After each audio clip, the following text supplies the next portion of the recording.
대한민국이 헤딩골 3방을 앞세워서 이집트를 4대1로 꺾고 6월 A매치 4연전 마지막을 대승으로 끝냈습니다.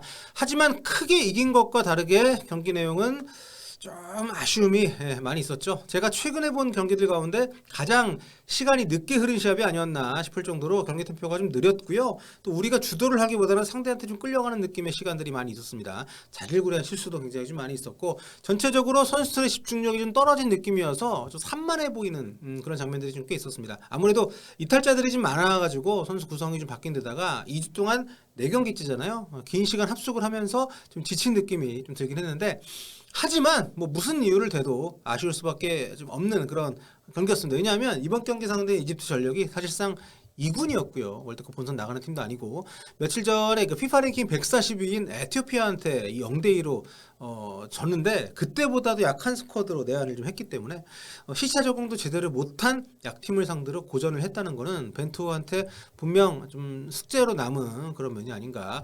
뭐 경기 안 보신 분들은 이러실 수 있습니다. 4대1로 이겼는데 고전했다고? 너무 빡빡한 거 아니야? 근데 경기 보셨으면 아마 저랑 좀 비슷한 생각을 하셨을 거다 이렇게 네, 생각을 합니다. 평가전 상대로는 솔직히 수준 이하의 상대였는데요. 그럼에도 불구하고 우리가 꽤 오랜 시간 압도를 못했습니다. 전진성이 전혀 살아나질 않았고 상대가 우왕좌왕하는 동안에도 뭐 전환 패스라든가 뭐 침투 패스 시도라든가 이런 게 별로 나오질 못했습니다. 움직이는 동료들을 향한 연결 시도는 번번이 크게 빗나갔고요. 이렇게 후방에서 빌드업 전개가 특히 좀 잘 안 됐기 때문에 손흥민 선수가 2선 3선까지 내려가서 공을 좀 만져줘야 됐습니다. 손흥민 선수의 플레이를 보는 거는 여전히 즐겁고 또 박수가 나오는 순간들이 있었지만 과연 우리가 가진 최대의 무기를 손흥민 선수를 그렇게까지 좀 내려 써야 되는 축구를 우리가 보고 있어야 되는 것인가? 월드컵 나가서도 이렇게 해야 되는 건가? 뭐 이런 고민이 드는 시합이었습니다.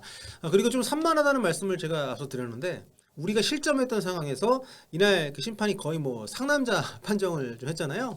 웬만한 충돌에는 휘슬을 절대 불지 않았고요. 또 웬간에서는 흐름을 끊지 않는 진행을 했습니다. 그런데 우리 박스 안에서 상대 공격수 팔에 공이 맞았다 하더라도 주심이 휘슬을 불지 않고 또 경기를 중단한 것도 아닌데 빤히 공격 진행하는 상대 선수가 있는데도 불구하고 이 주심 바라보면서 핸드볼이라고 손들고 한두 선수도 아니고 이렇게 플레이 집중을 못하는 모습 굉장히 좀 실망스럽거든요. 핸드볼이든 말든 일단 수비는 해야죠. VAR이 괜히 있는 것도 아니고 결국 이 과정에서 실점을 또 우리가 했기 때문에 2대1로 쫓기게 됐는데 이런 과정에서 또 이집트의 기를 살려주면서 상당히 좀 실망스러운 장면으로 기억이 좀 되고 있습니다. 자, 우리 대표팀 벤투 감독이 이집트전은 4-4-2 포맷으로 나왔습니다. 최전방에 손흥민과 황의조 선수가 섰고요. 양쪽에 작은 정우영 또 권창훈 선수가 윙어 자리를 맡았습니다. 근데 이제 그림을 제가 이렇게 그린 거는 손흥민 선수가 투톱으로 뭐 기용이 되긴 했지만 처음에 사실상 프리롤처럼 움직이면서 최전방보다는 아래쪽에 위치한 시간이 굉장히 많았습니다. 뭐 아래뿐만 아니라 뭐 오른쪽 왼쪽 뭐 굉장히 많이 움직였죠.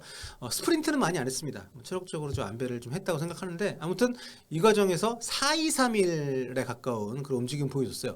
이번 경기에서 가장 큰 특징은 대표팀 그러니까 벤투가 주로 써왔던 중원 조합이 완전히 해체된 채로 시작이 된 그런 시합이었다는 겁니다. 그러니까 미소집된 이재성 선수, 부상으로 소집 해제된 큰 정우영 선수, 그리고 이번에는 황인범 선수까지 명단에 제외가 됐어요. 그래서 중원 삼각형을 그동안 벤투 하면 떠올랐던 기본 어떤 조합에서 완전히 바꿔야 되는 그런 경기였는데 손흥민 선수가 2선으로 내려가면서 공격형 미드필더 역할로 플레이메이커 역할을 했고 그 아래 3선은 이제 고승범 선수하고 백승호 선수가 맡았습니다. 그런데 상대 압박이 이날 굉장히 좀 미진했거든요.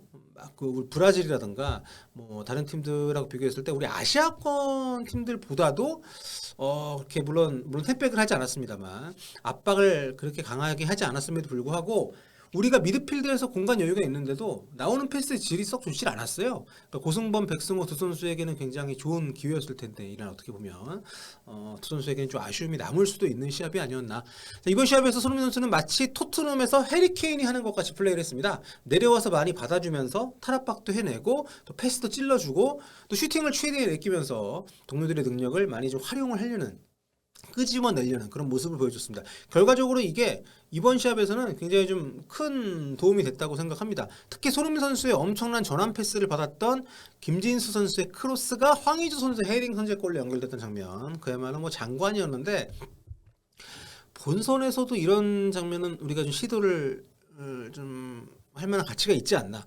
그렇게 많은 공격수를 두지 않고서도 상대 수비수들 어떤 그 빈자리를 활용할 수 있는 굉장히 빠른 전환에 이은 마무리였기 때문에 그리고 이 황희조 선수 헤더는 이날 굉장히 멋있었습니다. 김진수 선수 같은 경우에 이날 뒤에도 말씀드리겠습니다만 상당히 측면에서 전술적으로 인상적인 모습을 보여줬습니다. 이번 소집 기간에 벤투 감독이 그 손흥민 선수의 위치와 역할에 관해서 굉장히 다양한 실험 또 고민을 좀 하고 있는 흔적들을 많이 보이고 있는데 참 뭐 어느 자리에 두던 뭐 최고수 활약을 해주니까요. 앞으로 진짜 월드컵 본선까지 메시아 고민이 좀 많이 될 것 같아요. 벤투 감독은. 그러니까 우리 쪽에 실수가 꽤 있었음에도 불구하고 이날 사실 그 어떻게 보면 더 많은 골을 넣을 수 있는 장면들이 우리가 그 있었던 것도 이런 손흥민 선수의 기여가 분명히 있었지 않나.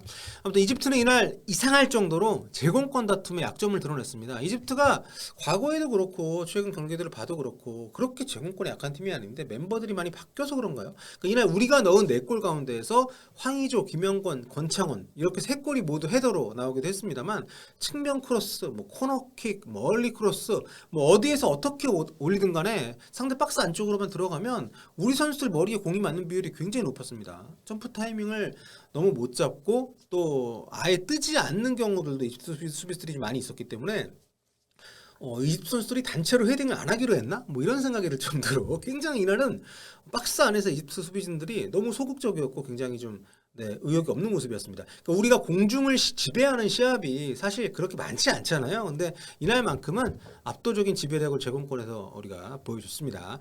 개인적으로 이날 가장 인상적이었던 선수들 좀 말씀을 드려볼게요. 저는 개인적으로 조규성 선수 그리고 김진수 선수. 조규성 선수 같은 경우에는 이제 정규 시간 종료 10분 남겨놓고 황의조 선수 대신에 투입이 됐는데 짧은 시간이었습니다만 상당히 강렬한 인상을 남겨줬습니다. 특히 엄원상 선수의 패스를 오른발 가마차기로 집어넣었던 그 3대0 골은 그러니까 지난 1년 동안 괄목 성장하고 있잖아요. 조규성 선수의 어떤 성장세 기량을 다시 확인할 수 있는 그런 명장면이었습니다. 대표팀에서는 해리케인이 없지만 이 조규성 선수의 이런 득점력 또 연계까지 잘해주고 있기 때문에 이런 부분의 능력이 향상되는 추세를 보면 월드컵 본선에서도 황의조 선수와 함께 또는 팀 내 경쟁 체제를 또 구축을 하면서 굉장히 팀의 어떤 활력소가 될 수 있는 선수가 아닌가 이런 기대감이 절로 드는 조규성 선수의 활약상이었고요. 그리고 왼쪽 풀백으로 출전한 김진수 선수 제가 입중계하면서 그 캉진수라고 맨시티 캉셀로 얘기를 많이 했는데 도식적인 풀백의 어떤 그런 움직임이 아니라 이날 안 그래도 좀 약화됐었던 중앙 미드필드 지역으로 많이 진출을 했습니다. 그러면서 대각선 전진 또 공격 상황에서 박스 안쪽까지도 수시로 이렇게 들어오는 그러니까 사이드에만 남아있는 것이 아니라 전술적으로 아주 유용하게 움직이는 역할을 했거든요. 이제 그러면서도 사이드에 있을 때는 정확한 크로스로 도움도 2개까지 기록을 했기 때문에 현재 왼쪽 풀백 경쟁 대표팀 왼쪽 풀백 경쟁에서 이니셔티브를 좀 주게 되는 그런 시합이 아닌가 굉장히 좀 인상적이었습니다. 그리고 이날 또 좀 이 경기 얘기는 아닙니다만 빼먹을 수 없는 게 이날 앞서 열린 그런 경기에서 일본이 그 기린컵 지금 도쿄에서 하고 있는데 홈에서 튀니지한테 0대3으로 졌습니다. 물론 이집트에 비하면 튀니지가 월드컵 본선 진출국이기도 하고 더 강한 구성으로 나오긴 했기 때문에 뭐 쉽지 않은 경기이긴 했겠습니다만 그래도 일본이 여기 보시는 것처럼 유효 슈팅이 90분간 0개였어요. 상당히 눈에 띄는 부분입니다. 그러니까 그만큼 이게 우리가 브라질한테 더 크게 졌다고 해서 우리가 더 약하다고 볼 수 없는 것이고 또 각각의 경기를 우리가 접근하는 방법이 다른 거니까요. 우리가 또 뭐 이집트 크게 이겼다고 우리가 뭐 더 낫다고 볼 수 없는 거기 때문에 어쨌든 지금 월드컵을 준비하고 있는 모든 팀들이 상당히 고민거리를 계속 안고 다음 이제 9월 달에 또 A매치 주간이 있는데 그때까지 또 새로운 조합을 짜고 많이 또 구상을 해야 될 것 같다는 거. 그리고 다음 A매치 평가전은 우리가 좀 상대팀 좀 맞춤 스파링 파트너가 될 수 있는 팀들 좀 센 팀들을 불렀으면 좋겠어요. 이집트전 뭐 우리가 크게 이기긴 했지만 좀 얼마나 도움이 됐을지는 모르겠습니다. 뭐 세상에 도움이 되지 않는 경기는 없다고 하지만 좀 그래도 좀 비슷한 스타일로 좀 압박을 좀 많이 할 수 있는 팀들 좀 준비를 해서 다음 또 A매치 좀 기대되는 장면들을 또 많이 만날 수 있었으면 좋겠습니다.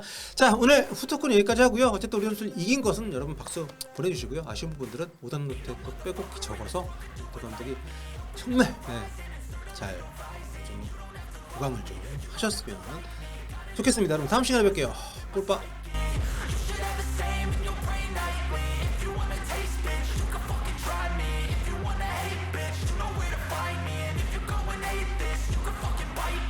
Be cruising in my lane fast, call it high speed. I've been working hard, yeah, I've been working nightly. If you think you'll win, ha, not fucking likely. I be taking shots.